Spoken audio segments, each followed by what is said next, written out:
Chapter 4, Moving Charges and Magnetism. Okay. Now we'll continue with Ampere circuital law. We have done Biot-Savart's law and its application we have done. Okay.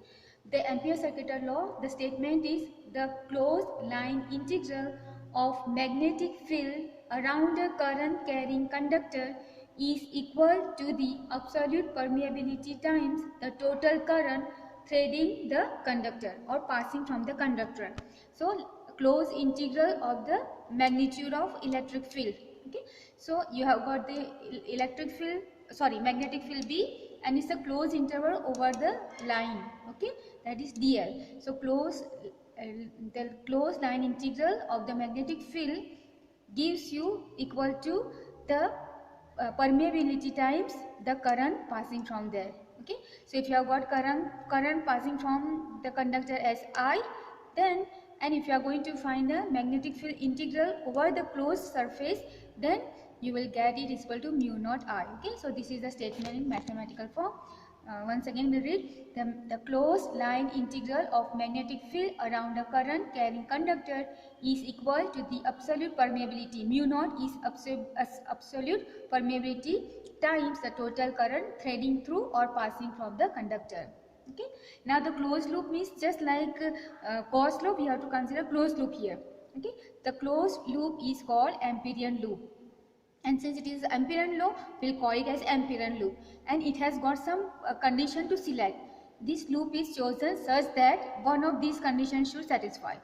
B is tangential to the loop, so if you draw the magnetic field, the direction should be tangent to that loop. Okay, and the non-zero constant B, and it should be non-zero. Number 2, otherwise, or B is normal to the loop, or B also can be normal, means perpendicular to the Amperian loop. And third one is B vanishes, that means B equal to 0, B becomes 0. So among these three, any condition satisfied, that kind of loop you can take as the Amperian loop, and that also will be symmetrical loop. Okay, now we have got some applications, so we'll start with the first application. Application of Ampere circuital law.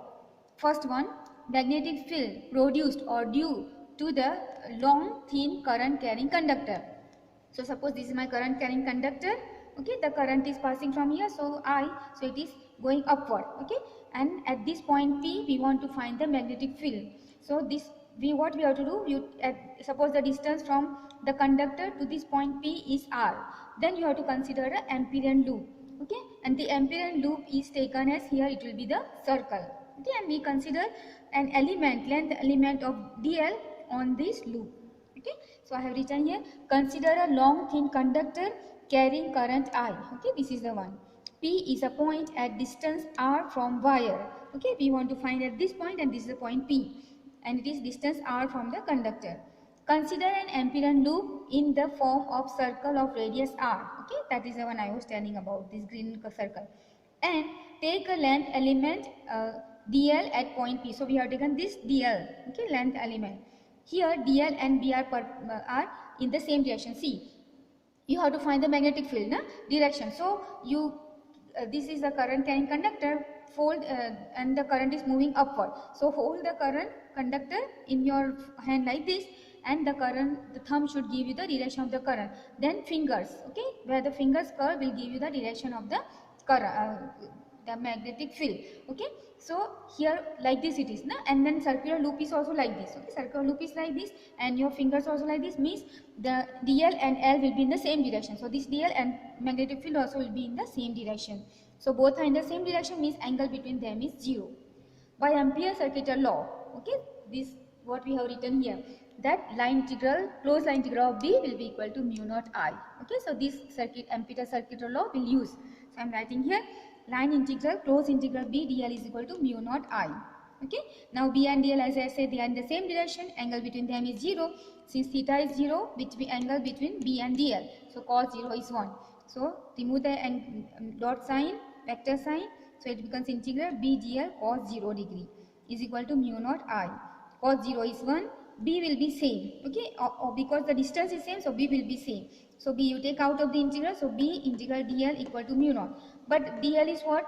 This is one element. So so many elements, small dl element, and when you combine together, it will become the circumference of a circle of radius r. So integration of dl will be the circumference of a circle. So circumference of a circle with radius r is 2 pi r. I want to find magnetic field B.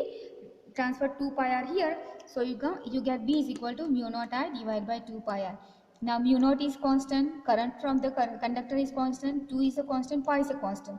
So what you can say, B is proportional to 1 by r. Okay. So we have proved that for magnetic field, because of the long current, current carrying conductor is proportional to 1 by r. B is proportional to 1 by r, or the value is mu naught r divided by 2 pi r. Thank you very much.